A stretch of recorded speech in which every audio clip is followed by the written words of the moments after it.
Yo, what's up, everybody? I'm Wes, and welcome back to Backcourt Bytes, your daily dose of hoops, hype, and a little bit of chaos.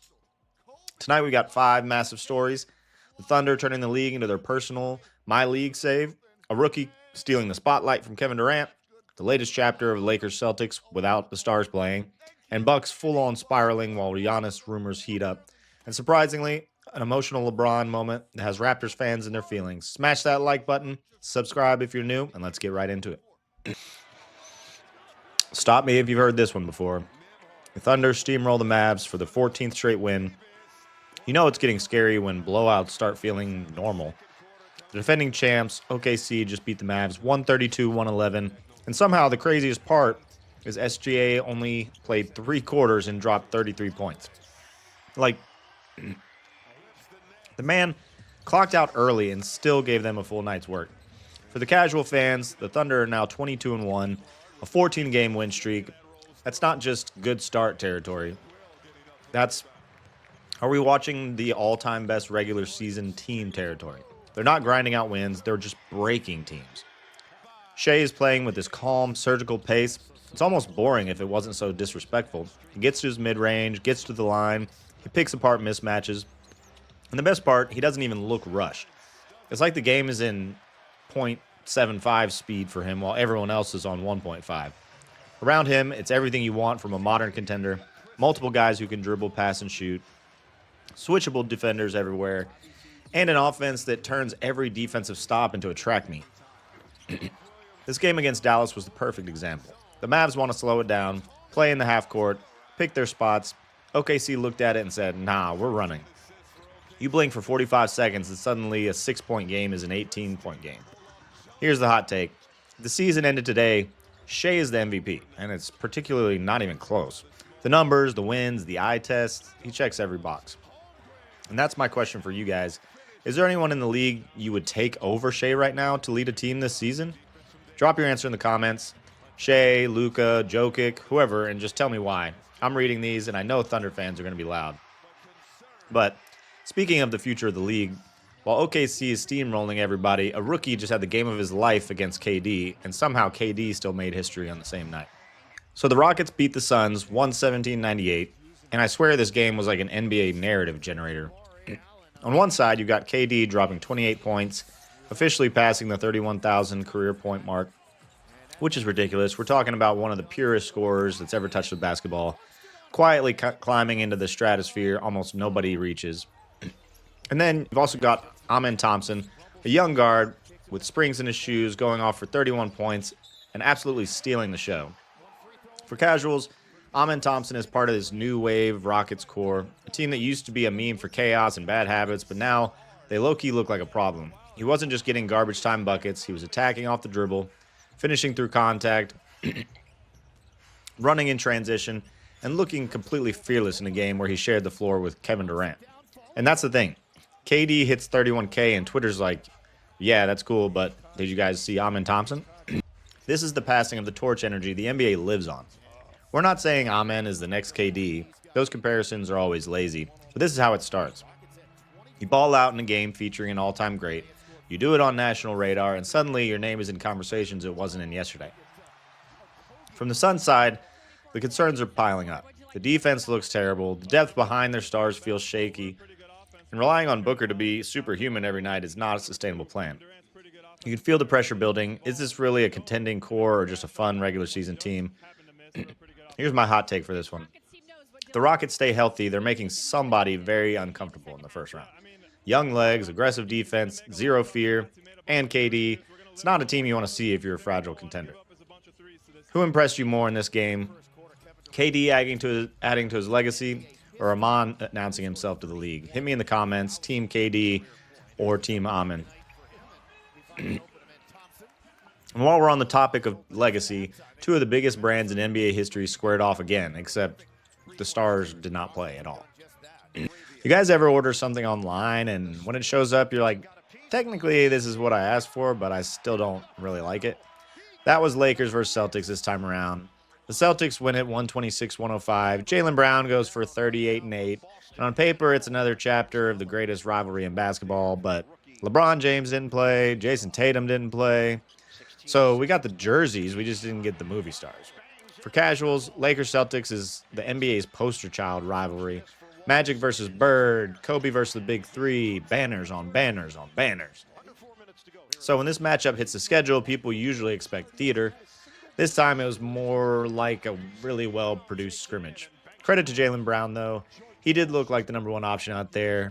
He made plays for others, battled on the glass, and did it with that I hear the noise kind of energy. These are the games that build confidence when you do not have Tatum next to you, knowing you can carry the group because it's your turn. From the Lakers side, same movie again. When LeBron sits, the offense gets real shaky. The role players have to punch way above their weight, and you're left wondering how many more of these seasons he has in him. And that feeds into a bigger conversation.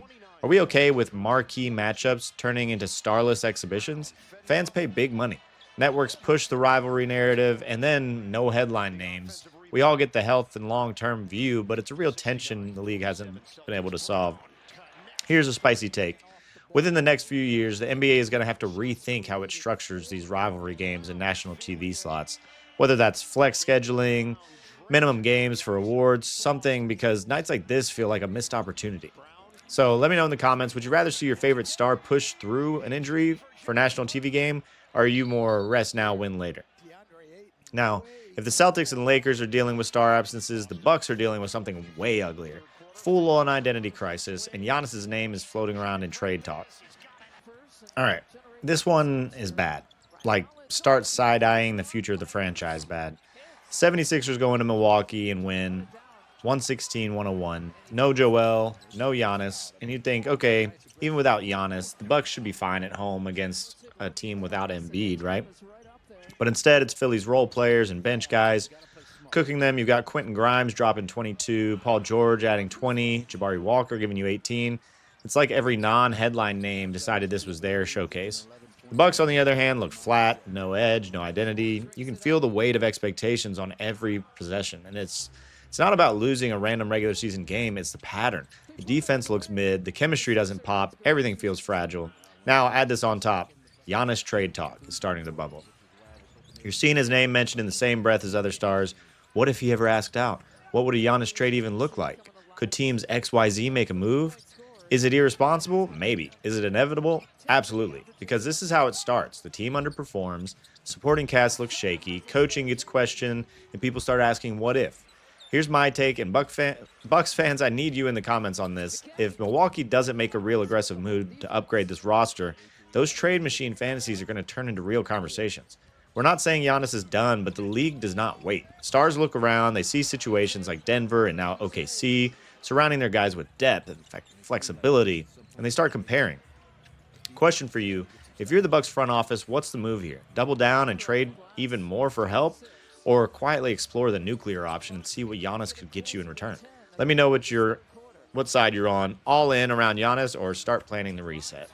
And speaking of stars and their relationship with other cities, not every story is doom and gloom. Across the border in Toronto, LeBron just dropped one of the most wholesome sound bites we've heard in a while, and it blew up all over social. All right. Last story. Not every viral moment is a dunk, a fight, or a trade rumor. Sometimes it's just a superstar being human. After the Lakers' recent game in Toronto, LeBron gave a post-game answer that absolutely took over social media. He talked about the love he gets from Raptors fans and how every time he comes to the city, it feels special, and he straight up called them family. This is the same city where he's ripped hearts out for like a decade. LeBronto memes, playoff exits, all of that. And now Raptors fans are hearing him call them a family. That's kind of a wild full circle energy. Clips of that quote hit Twitter, TikTok, everywhere. People are stitching it with old highlights of him torching Toronto. Fans are arguing about which fan base he actually loves the most, and honestly, it's just good content. For casual fans, this is why the NBA is so addictive. You get the drama, you get the stats, you get the historic rivalries, but you also get these small emotional windows into what the game means to the players and the cities they get to go to. It's also low-key a masterclass in relationship building.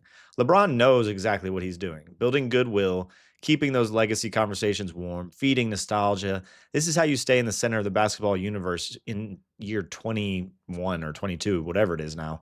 And for creators like me, moments like this are perfect for content. 10 seconds of his quote, add a quick voiceover take, throw in a montage of LeBron highlights in Toronto, done. So I want to hear from you guys now. I want honest answers in the comments. Which fan base do you think LeBron is really the most emotionally tied to? You think it's Cleveland, Miami, LA now, or Toronto secretly higher on that list than we think? Drop your pick and your reasoning. Best answers are getting pinned. All right, on to gambling. As far as the play of the day goes, we are currently 3-2. Last night's play of the day was Austin Reeves under 8.5 assists. He ended with exactly 8. So even though that was a scary one, he's been playing great. That's a win. So we moved to 4-2 on the daily play of the day. Let's see what today's play is going to be. All right. So it looks like the play of the day is going to be Zach LaVine against Miami under 33.5 points. Let's go ahead and lock that in, and then let's get to the ladder challenge. All right, so our ladder challenge, all 4 legs hit, so we're moving on to day 2. However, I'm making this after the games all started, so we're not going to do day 2 tonight on Saturday. We're going to wait till Sunday to do day 2, so tune in for that. And that's going to do it for today's episode of Backcourt Bytes.